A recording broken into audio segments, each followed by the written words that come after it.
Hello students, welcome back to Hindi mirror channel. सभी students का Hindi mirror पर फिर से स्वागत है। अभी जो कंटेंट लेकर आए हैं उत्तराखंड ओपन यूनिवर्सिटी का जो 12 तारीख को पेपर होने वाला है एनवायरनमेंट स्टडीज़ का संबंधित, और साथ में आपका ह्यूमन वैल्यूज़ एंड एथिक्स।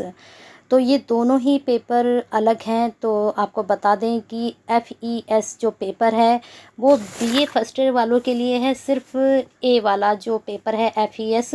और साथ में क्योंकि काफ़ी स्टूडेंट्स कंफ्यूज हैं बहुत ज़्यादा, और मैं हर वीडियो में आप लोगों को ये चीज़ क्लियर कर रही हूँ। और साथ में आपका FES-B जो है वो आपका BA सेकेंड ईयर BCom सबके लिए है। अब बात करते हैं आपके FHVA के लिए। और कुछ यहाँ पर ऑप्शन ऐसे भी हैं कि स्टूडेंट्स ने आपके सामने, ये जो है आपका ऑप्शनल सब्जेक्ट था, स्टूडेंट्स ने फॉर्म में जो फिल किया वही यूनिवर्सिटी की तरफ से उसको दिया गया है। अब आपने देखना था पेपर लेने से पहले कि आपको कौन सा पेपर ज़्यादा इजी पड़ेगा। बहुत से स्टूडेंट्स ने क्या किया, FCS ले लिया, कंप्यूटर साइंस ले लिया, और वो सारा आपका जो है थ्योरी बेस पेपर है और सारा वो इंग्लिश में है। तो वहाँ पर भी बच्चों को काफ़ी परेशानी हो रही है। तो प्लीज़ थोड़ा फॉर्म भरते हुए अपने सब्जेक्ट को ध्यान से देखें और उसके बाद अपना फॉर्म भरें। तो चलिए, अभी आपके लिए हम सॉल्व पेपर लेकर आए हैं 2020 का FHVA 10AB। दोनों सेक्शन है यहाँ पर, ह्यूमन वैल्यूज़ एंड एथिक्स। और मुझे लगता है ये बहुत इजी पेपर है। इसकी बुक भी ज़्यादा पेज की नहीं है, सिर्फ 195 पेज की इसकी बुक है। बुक को अगर आप ध्यान से पढ़ोगे तो कहीं ना कहीं आप ये पेपर आराम से निकाल कर ले जाओगे। और यहाँ पर आपको 35 नंबर सिर्फ पास आउट होने के लिए चाहिए 100 में से। तो सारा MCQ बेस ये पेपर है। थोड़ा सा समझ लगानी है, क्योंकि मानव मूल्य हमें सबको पता है, नैतिकता क्या है वो भी हमें सबको पता ही है क्या है। तो थोड़ा सा कॉमन सेंस लेकर चलेंगे तो कहीं ना कहीं BCom, आपका जो भी BCom स्टूडेंट्स है, BHM है, BSc है, BCA, BBA जिनके भी इन्होंने लिया है सब्जेक्ट, तो आपका जो है पेपर अच्छा जाएगा। तो क्वेश्चंस करने के साथ साथ मैं आप लोगों को समझाती भी चलूँगी कि आपको अपनी ट्रिक कैसे लगानी है अगर उससे अदर क्वेश्चन आपका आता है। अब कुछ क्वेश्चंस हम लेकर जो आपके लिए आए हैं, हम लेकर आए हैं आपके लिए 30 क्वेश्चन। ठीक है, इसमें 100 क्वेश्चन है, 30 और फिर 40, 3 पार्ट में आपको वीडियो मिलेगी। लेकिन तब तक आपको एक पेशेंस रखना है, और जो क्वेश्चंस आपको लगता है आपके हिसाब से सही है, और हमारे तरफ वैसे हमने 100% कोशिश की है, बाई बुक भी अदर भी सब सोर्सेज से हम आपके लिए सॉल्व करके लेकर आए हैं पेपर। अगर आपको लगता है कि उसका आंसर कोई दूसरा है तो बिल्कुल शालीनता के तरीके से आप कमेंट बॉक्स में उसका आंसर देंगे और उसको सही किया जाएगा, पिन किया जाएगा, क्वेश्चंस को दोबारा उसको आपको बताया जाएगा। लेकिन तब तक आपको एक लाइक और शेयर करते रहना है। और हिंदी मिरर से अभी तक नहीं जुड़े हैं, सब्सक्राइब नहीं किया है, तो प्लीज़ सब्सक्राइब कर लीजिए, बेल आइकन हिट कर लीजिए, क्योंकि आगे भी हमारा और आपका साथ रहने वाला है। और लाइक कर दीजिए, वीडियो शुरू हो चुकी है, और शेयर कर दीजिए, फटाफट उठाकर दे दीजिए सबको वीडियो। अब यहाँ पर देख लीजिए, पहला प्रश्न जा रहा है, हिंदी वर्जन दोनों एक साथ हैं, हिंदी और इंग्लिश दोनों वर्जन आप देख सकते हैं। थोड़ा इसको जूम कर लेते हैं जिससे आपको और अच्छे से क्वेश्चंस दिखाई दें। पहला प्रश्न है, शिक्षा की जगह सहायता करती है। अब वैसे तो अगर हम देखें ये सारे ऑप्शन सही जा रहे हैं, ठीक है, नौकरी में भी, सम्मान दिलाने में भी, जीवन को समझने में भी, व्यापार करने भी। लेकिन हमें जो आंसर ढूंढना है, जो हमारा पेपर का नाम है, क्या है हमारे पेपर का नाम, कि ह्यूमन वैल्यू एंड एथिक्स, यानी कि जो मानव मूल्य है और नैतिकता। तो अगर हम शिक्षा को नैतिकता के तरीके से देखें या मानव मूल्य के तरीके से देखें तो क्या होगा जीवन को समझने में। ठीक है, अब यही हम लोग मिस्टेक करते हैं। क्या करते हैं हम कि सारे सही हैं, हम लगा देते हैं नौकरी मिलने में हमारी शिक्षा सहायता करती नहीं। हमें बुक के अकॉर्डिंग आंसर के लिए जाना है। ठीक है, चलते हैं आगे। कृष्ण मूर्ति को किसने अपनाया था? तो ये जे कृष्ण मूर्ति हैं, और यहाँ पर आपको बता दें इनके जो अपनाया था, वैसे तो 2 लोग थे, लेकिन यहाँ पर सिर्फ डॉक्टर N.A. बेसेंट के नाम आ रहा है, तो इन्होंने इनको अपनाया था और अपनी संस्था, जो उनकी संस्था थी, उसमें इनको शामिल किया गया था। अब यहाँ पर आपको बता दें इनका जो मूल नेम था वो था जिड्डू। इस चीज़ का भी आप ध्यान रखिएगा, और इनके माता पिता का नाम सब कुछ आपकी बुक में दिया गया है, वहाँ से आप चेक कर सकते हैं। क्योंकि हाँ, एक चीज़ और मैं आपको बताती चलूँगी, जो क्वेश्चंस रिपीटेड हैं, जहाँ से रिपीट होंगे क्वेश्चन, वो भी मैं आपको बताती चलूँगी कि यहाँ से रिपीट हो सकते हैं। तो ये वाला आपका टॉपिक रिपीट हो सकता है। यहाँ रिपीट मतलब कि इनसे क्वेश्चन बनेगा 100%। चलते हैं आगे। एजुकेशन का क्या मतलब है? अब देखिए, दृष्टि मिलती है, परमनिष्ठा मिलती है, दृष्टि मिलती है, दृष्टिकोण मिलता है, सारे हमें यहाँ मिलते हैं, लेकिन हमने यहाँ पर सूटेबल आंसर लगाना है। सभी कुछ है, लेकिन सूटेबल आंसर क्या हो सकता है? शिक्षा का मतलब अगर हम माने तो हमारी दृष्टि होती है, शिक्षा का मतलब दृष्टिकोण भी होता है, वैसे सारे होते हैं, लेकिन हम यहाँ पर एक दृष्टि यानी कि हमें शिक्षा क्या देती है, एक दृष्टि प्रदान करती है, सब कुछ देखने की, समझने की, है ना। ये सब यहाँ पर आप इसका लगा सकते हैं। नेक्स्ट क्वेश्चन है आपका, स्वतंत्रता और प्रेम में क्या संबंध है? तो चलिए देख लेते हैं। भाई अगर हम देखें, दोनों साथ साथ चल सकते हैं, ये तो खैर नहीं होगा, इसको तो एलिमिनेट कर देते हैं।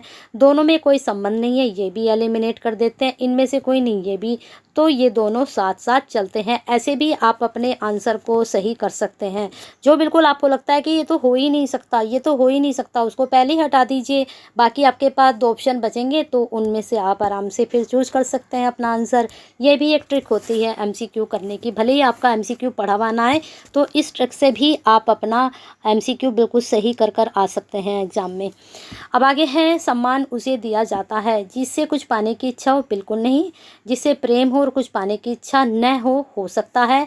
जिससे भय हो, बिल्कुल नहीं। जो गरीब हो, बिल्कुल नहीं। तो बिल्कुल सही आंसर गया। ऐसे हम जो नहीं है उनको हम काटते चले जाएंगे, यानी कि उनको क्रॉस करते चले जाएंगे। नेक्स्ट क्वेश्चन है, अब देखिए, कृष्णमूर्ति से दूसरा क्वेश्चन बन चुका है, अभी और भी बनेंगे।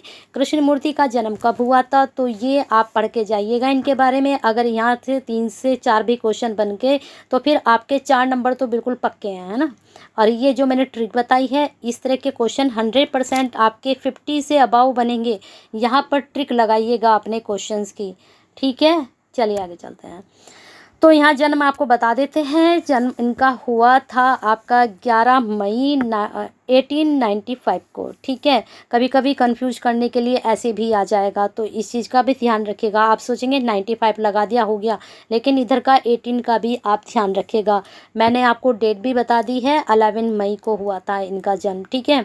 और कुछ और चीज़ें हैं, बता देती हूँ, नोट डाउन कर सकते हैं। तेलुगु ब्राह्मण थे ये, इनके जो पिता थे वो तेलुगु ब्राह्मण थे। अब यहाँ पर इनका जन्म बिल्कुल तेलुगु अगर हैं तो क्या है, आंध्र प्रदेश में हुआ था इनका जन्म, ठीक है। और आंध्र प्रदेश में एक चित्तूर जिला है, वहाँ के मदनवल्ली नामक स्थान पर इनका जन्म हुआ था। और इनकी माता जो थी, पापा जो थे, बिट्टू नारायणी थे, और संजीव अम्मा थी इनकी, ठीक है। चलते हैं आगे। आपका क्वेश्चन 7, हमें खुशी कब मिलती है? जब मन महत्वाकांक्षी होते हैं, जब मन मुक्त होता है, जब मन शांत होता है, जब मन में प्रेम होता है। तो चारों ही ऑप्शन सही जा रहे हैं ना सही। अब देखिए क्या टिक लगेगी यहाँ पर। हमें खुशी कब मिलती है? जब मन महत्वाकांक्षी होता है, ये इतना सूटेबल नहीं है। जब मन मुक्त होता है, ये भी सूटेबल नहीं है। जब मन में प्रेम हुआ, ये भी नहीं है। जब मन हमारा शांत होता है, जब हमें ज़्यादा खुशी मिलती है, ठीक है। अब हम आंसर कैसे लगा रहे हैं? हम आंसर ऐसे लगा रहे हैं, जो ह्यूमन वैल्यू है, ह्यूमन के जो एथिक्स हैं, उसके अकॉर्डिंग हम आंसर के लिए जा रहे हैं, ठीक है। चलते हैं। वैसे तो जो स्टूडेंट लगाएंगे, जब मन में प्रेम होता है उसको जब ज़्यादा खुशी मिलती है ना। चलते हैं आगे नेक्स्ट क्वेश्चन पर। सही धर्म क्या है? प्रतिमाओं की पूजा करना हो सकता है। अंधविश्वासों के खिलाफ क्रांति करना हो सकता है। अन्य धर्म से नफरत करना बिल्कुल नहीं हो सकता। जातिगत भेदभाव का समर्थन करना बिल्कुल नहीं हो सकता, ठीक है। अब ये 2 हो सकते हैं, लेकिन हम इसमें 2 में से कौन सा अच्छे वाला चूज कर सकते हैं? तो अच्छे वाला, ये वाला इसका जाएगा, अंधविश्वासों के खिलाफ क्रांति करना। नेक्स्ट क्वेश्चन है, हर इंसान की बुनियादी इच्छाओं में से एक हमेशा होना है। अब यहाँ पर अगर हम लगा दें कि प्रतिमाओं की पूजा करना है, तो बहुत से धर्म जो है वहाँ पर प्रतिमाओं की पूजा होती ही नहीं है। तो हम ही लगाएंगे कि ये हम सब कर सकते हैं, सब धर्म के लोग कर सकते हैं, अंधविश्वास के खिलाफ क्रांति ला सकते हैं, ठीक है। तो असली धर्म वही होता है। चलते हैं आगे। हर इंसान की बुनियादी इच्छाओं में से एक हमेशा होना है। क्या होना है? खुश होना भी है, आक्रामक तो नहीं होना है, उदास भी नहीं होना है, महत्वाकांक्षी भी होता है, लेकिन बुनियादी इच्छा में क्या हो सकता है? महत्वाकांक्षी तो नहीं हो सकता। हमारी जो बुनियादी इच्छा है सबसे पहले वह है हमारा खुश रहना। ठीक है, चलते हैं आगे। नेक्स्ट क्वेश्चन, शिक्षा आपको क्या सिखाती है? किसके बारे में सोचें, क्या सोचें, क्यों सोचें, कैसे सोचें? भाई सभी हो सकते हैं, शिक्षा हमें सारी चीज़ें सिखाती है, लेकिन अगर हमने सीख लिया, क्या सीख लिया? किसके बारे में सोचें? बिल्कुल नहीं। क्यों सोचें? बिल्कुल नहीं। क्या सोचें? हमें क्या सोचना सब कुछ सिखा देगा। हमें क्या सोचना ये भी सिखा देगा कि हम क्यों सोचें। हमें क्या सोचना ये भी सिखा देगा किसके बारे में सोचें। हमें क्या सोचना ये भी सिखा देगा कि कैसे सोचें। ये सब कुछ सिखा देगा। चलिए आगे चलते हैं। मन में अंतराल होने से क्या होता है? बिना प्रतिरोध के किसी चीज़ पर ध्यान दे सकता है, बिल्कुल सही। भटकने से बच सकते हैं, बिल्कुल सही। सजग रह सकते हैं, बिल्कुल सही। सामने चर्चा हो रही बात को सुन सकता है, बिल्कुल सही। चारों सही है। आप बता दीजिए कौन सा इसमें लगाएंगे।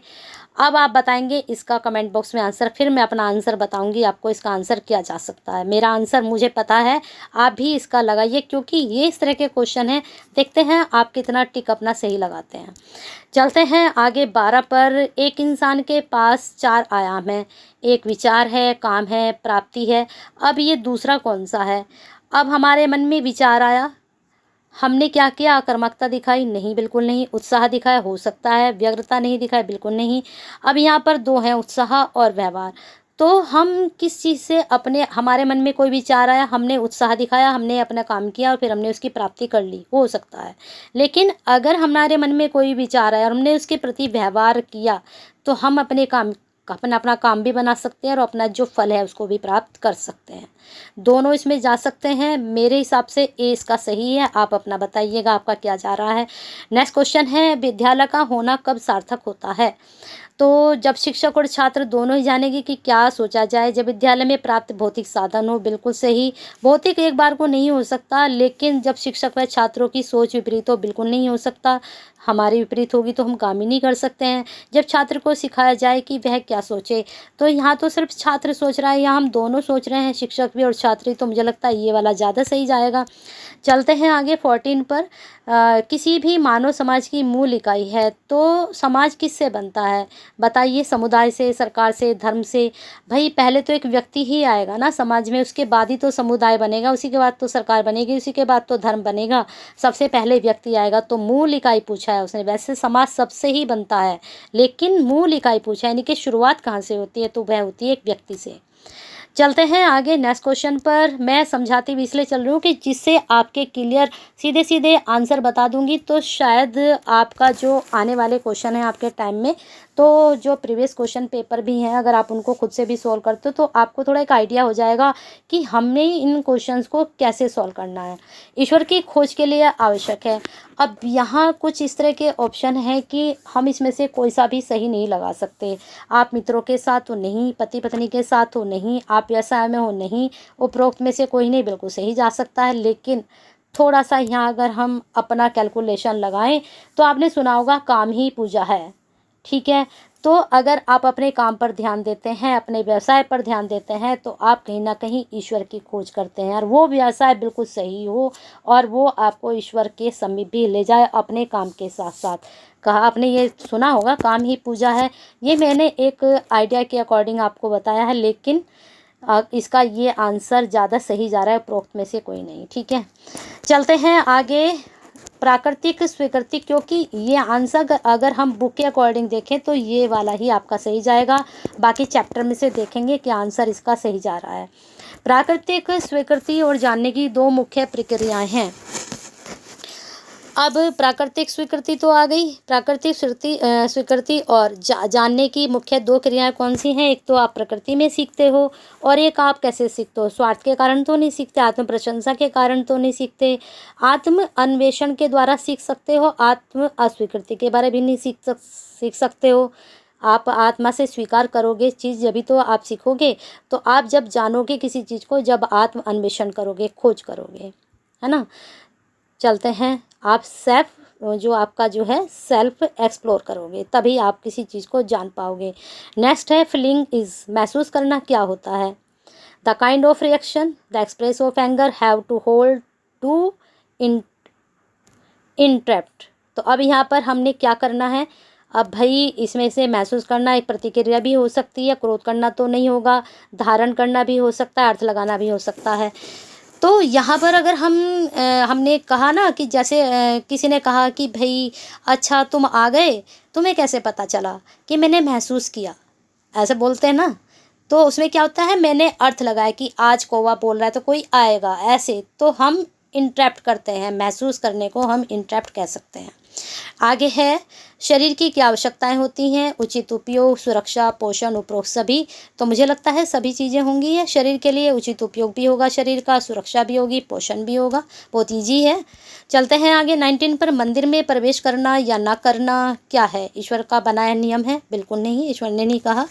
धार्मिक विषय है? हो सकता है, यदि कोई यह कोई यथार्थ विषय नहीं, ऐसा नहीं कह सकते हैं। मनुष्य की ऊंची सोच का प्रतीक है? बिल्कुल नहीं। तो यहाँ पर यह एक धार्मिक विषय है, मंदिर में प्रवेश करना या नहीं करना। चलते हैं आगे, बहुत से बना देते हैं नियम कि उस मंदिर में नहीं जाना है, इस मंदिर में स्त्रियों को जाना मना है, तो ये एक धार्मिक विषय है। चलते हैं आगे, जब कोई बच्चा पैदा होता है तो जीवन का तीसरा स्तर क्या होता है? अब भाई जब बच्चा पैदा हुआ तो कहाँ आया? सबसे पहले परिवार में आया, फिर उसके बाद उसका अपना व्यक्तिगत कुछ शुरू हो जाता है, फिर उसके बाद वो आता है समाज में, उसके बाद वह प्रकृति में जाता है, तो समाज में वह जाता है तीसरे स्तर में। बाकी एक बार इसको आप देख लीजिएगा। चलते हैं आगे 21 पर। संस्कृति का प्रश्न किताब के लेखक कौन है? इसका आंसर थोड़ा डाउटफुल है, आप दे भी सकते हैं इसका आंसर इस वाले का, ठीक है। 21 में हम आ गए हैं, संस्कृति का प्रश्न किताब के लेखक कौन थे? मैंने आपको शुरू में ही कहा था कि जे कृष्णमूर्ति से 3 से 4 क्वेश्चन जरूर बन रहे हैं, तो तीसरा क्वेश्चन आपका आ चुका है। सीधा सीधा आंसर बता देते हैं, जे कृष्णमूर्ति इस किताब के लेखक थे। इनको जरूर पढ़ के जाइएगा। क्वेश्चन 3 से 4 आए तो 4 नंबर पक्के हैं आपके, है ना। आत्मविस्तार क्या होता है? बिल्कुल ऊपर अभी आप पढ़कर आ रहे हैं, जल्दी से गैस कीजिए आंसर आपका कौन सा जा रहा है, फिर उसके बाद मैं बताती हूँ आपको इसका आंसर कौन सा जाएगा। बिल्कुल अभी अभी मैंने आत्म के बारे में समझाया था आपको। तो बिल्कुल क्या सोच रहे हैं? अपना मानसिक विकास करना? नहीं। अपने आदर्श जैसा होना? नहीं। अपने प्रिय शिक्षक जैसा हो जाना? नहीं। आत्म प्रेरित हो जाना, जब ही आप अपनी आत्मा का विस्तार कर पाते हैं। देखा, वो क्वेश्चन और ये क्वेश्चन दोनों मैच हो रहे हैं। तो इसी तरह से आपके इस एग्ज़ाम में भी मैच होते क्वेश्चंस आएंगे, बस थोड़ा सा ट्रिक लगाकर उसको अच्छे से समझकर करके आइएगा। 100% 35 अबाउ तो आ ही जाएंगे। बुद्धिमान व्यक्ति वह है जो बुद्धिमान बनने का अभ्यास करे? बिल्कुल नहीं। किसी आदर्श का अनुगमन करे? हो सकता है। अपनी मंदता के कारण को समझता है? हो सकता है। किसी का भय करता है? बिल्कुल नहीं। अब इन दो में हमें सर्च करना है कि इन दो में कौन सा आंसर सही जा सकता है। तो किसी आदर्श का अनुगमन बिल्कुल नहीं। हाँ, ज़रूरी नहीं आप बुद्धिमान तभी कहलाओगे जब आप किसी को फॉलो करोगे। बिल्कुल अपनी मंदता के कारणों को समझता है, वही बुद्धिमान व्यक्ति होता है। अपनी कमजोरियों को समझता है। नवोदय स्पोर्ट कहते हैं, रिपीटेड क्वेश्चन है, बार बार रिपीट हो रहा है। ये 17 में भी आया, 18 में भी आया, 20 में भी रिपीट है, तो हो सकता है इस बार 23 में भी रिपीट हो।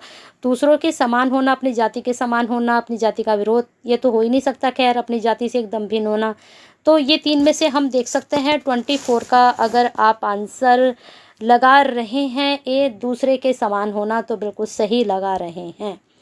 सीखना क्या है? किसी व्यवसाय के लिए तैयार होना, बिल्कुल सही। पढ़ना व लिखना सीखना हो सकता है। अनुभव के द्वारा अपने परिवर्तन में, बिल्कुल। याद करना तो नहीं होगा सीखना। हम तीनों में क्या अच्छा लगा सकते हैं, इसको भी चलो एलिमिनेट कर देते हैं। अब 2 में सोच लीजिए क्या अच्छा हम लगा सकते हैं। तो सीखना क्या, बिल्कुल हम सिर्फ एक व्यवसाय के लिए ही तैयार होते हैं? नहीं। अनुभव के द्वारा अपने में परिवर्तन लाना, और वो अपने में परिवर्तन आप किसी व्यवसाय के लिए भी ला सकते हैं, आप किसी नौकरी के लिए भी ला सकते हैं, आप समाज के लिए भी ला सकते हैं। तो सीखना वही होता है जब आप अपने व्यवहार में परिवर्तन लाते हैं या अनुभव में। चलते हैं आगे। वैसे यहाँ पर अनुभव की जगह अगर व्यवहार होता तो शायद बिल्कुल सटीक बैठता, लेकिन अनुभव इन्होंने डाला है तो ये भी सही है। चलते हैं आगे 26 पर। स्वतंत्रता का क्या अर्थ है? अपनी मर्जी से कार्य करना? नहीं, हो नहीं सकता। दूसरों पे आश्रित होना? बिल्कुल नहीं हो सकता। सभी भौतिक वस्तुएं पा लेना? बिल्कुल नहीं हो सकता। कुछ बनने की इच्छा से प्रभावित न होना? ये भी नहीं हो सकता। तो अब इसमें हमें क्या कर सकते हैं? कोई अच्छा सा आंसर इसमें से हमें ढूंढना होगा, क्योंकि और हमारे पास और कोई ऑप्शन है ही नहीं। क्योंकि ऑप्शन आपको अब यूनिवर्सिटी की तरफ से अगर कुछ क्वेश्चन ऐसे आते हैं कि जिनके कुछ आंसर है ही नहीं, बुक में भी नहीं है और कहीं भी नहीं है, तो उसके लिए हम अपना बाद में यूनिवर्सिटी वैसे ये मौका नहीं देती, क्योंकि ये कंपटीशन बेस नहीं है, या हमें टिक करके आना ही होगा। अब वो देखते हैं स्वतंत्रता का अर्थ हमारा क्या लगाते हैं। तो दूसरों पे आश्रित होना तो स्वतंत्रता नहीं है, सभी वस्तुओं का भी नहीं है, अपनी मर्जी से कार्य करना, कुछ बनने की इच्छा से प्रभावित न होना। अब ये भी नहीं मुझे सही लग रहा है, तो इसमें आप बता दीजिए मुझे कौन सा सही जाएगा। मेरे हिसाब से वैसे अपनी मर्जी से कार्य करना होता है, बाकी आप देखिएगा। चलते हैं आगे। धार्मिक होने का अर्थ जो है क्या हो सकता है, तो यहाँ पर हम देख लेते हैं 27 का आंसर सी भी सही हो सकता है। सभी बस नहीं 27 का, एक मिनट, हाँ 26 का आंसर, 26 आंसर यहाँ पर अगर आ जाता दूसरों पर आश्रित न होना, तो ये आंसर ज़्यादा बेस्ट जा सकता था। या फिर कुछ बनने की इच्छा से प्रभावित होना, यहाँ पर न ना आता, वहाँ पर आपके पास स्वतंत्रता थी, लेकिन अब यहाँ पर अपनी इच्छा से प्रभावित होना, यहाँ पर अपनी मर्जी से कार्य करना, ये दोनों अटैच हो रहा है। तो इस वजह से मैंने ये सोचा कि ये वाला आंसर ज़्यादा बेस्ट जा सकता है। 27 धार्मिक होने का अर्थ संबंधित है, बिल्कुल धार्मिक से संबंधित अभी ऊपर क्वेश्चन बना था, अब दोबारा बन चुका है। अब देखिए वो वहाँ से उठाकर हमने यहाँ से इसको अटैच किया है। मंदिरों की घंटी से, पुजारी के कर्मकांडों से बिल्कुल नहीं, मूर्खतापूर्ण श्लोक पढ़ने से, विधियों से, यथार्थ के प्रति संवेदनशील होने से। ठीक है, ये आपका आंसर इसमें सही जाएगा। बीइंग सेंसिटिव टू रियलिटी, जो रियलिटी है उसके प्रति आपको सोचना क्या है, क्योंकि ये आंसर आपका ऊपर वाले से ही मैच हो रहा है। चलते हैं आगे। निम्नलिखित में से कौन सा अनौपचारिक साधन नहीं है। औपचारिक अनौपचारिक होता क्या है पता है आपको? अनौपचारिक वो साधन होता है जहाँ पर आपको आपके साथ जो पढ़ाई होती है एक औपचारिकता के थ्रू होती है। जैसे आप किसी विद्यालय में हैं, स्कूल में हैं, या फिर आप किसी जो है संस्था से जुड़े हुए हैं, तो वहाँ पर क्या होता है, एक अनौपचारिकता निभाई जाती है, जिसको कहते हैं हम क्या कहते हैं कि फॉर्मेलिटी, फॉर्मल जिसको हम बोलते हैं। तो यहाँ पर हमने लेना है इनफॉर्मल। इन्होंने कहा है कि अनौपचारिक साधन नहीं है, तो यहाँ पर हमारा जाएगा विद्यालय, क्योंकि विद्यालय क्या है, एक औपचारिक साधन है। इस तरह के जहाँ पर नहीं लगा रहता है ना, थोड़ा ध्यान से पढ़ना क्वेश्चंस को। कई बार हम जल्दी जल्दी में अरे ये तो बहुत आसान है अनौपचारिक औपचारिक, तो उसमें हम गलती कर आ जाते हैं। अब लास्ट क्वेश्चन, सृजनशील मन कैसा होता है? किसी समुदाय से बंधा होता है, हो सकता है सत्ता का अनुमोदक होता है, हो सकता है कुरूपता और सौंदर्य दोनों के प्रति संवेदनशील होता है, प्रभुत्ता के अधीन होता है। ये तो खैर नहीं होगा, क्योंकि हम सृजनशील एक समुदाय से भी बनकर हो सकते हैं, सत्ता का अनुमोदक से भी हो सकते हैं। लेकिन यहाँ पर जो बाई बुक अगर मैं देखती हूँ सृजनशील का, वहाँ पर बताया गया है आपकी बुक में कि जो आपका हम जो क्या कहते हैं बुरी चीज़ है उसको अपने ढंग से उसको अच्छा बनाना। तो यहाँ पर देखिए क्वेश्चन थोड़ा आंसर थोड़ा घुमा दिया गया आपके लिए, कुरूपता और सौंदर्य दोनों के प्रति संवेदनशील होना। तो हम सृजनशील तभी हो सकते हैं जब हम किसी जो अगलीनेस है उसको ब्यूटी दें, उसको अपनी नज़रों से अच्छे तरीके से देखें, अच्छा समझें। तो ये क्या आता है कि ह्यूमन वैल्यू में आता है, एक मानव मूल्य में आता है। तो यहाँ पर आंसर थोड़ा आपका घुमा दिया गया, तो आपको एक मानव के हिसाब से अपने क्वेश्चंस के आंसर समझने हैं और उसकी नैतिकता के हिसाब से। चलते हैं नेक्स्ट क्वेश्चन, राष्ट्रीय जीवन में शिक्षा के क्या कार्य हैं? राष्ट्रीय चरित्र का विकास हो सकता है, उचित मूल्यों का विकास हो सकता है, राष्ट्रीय एकीकरण का विकास, तीनों हो सकते हैं। तो उपरोक्त सभी आपका जाएगा।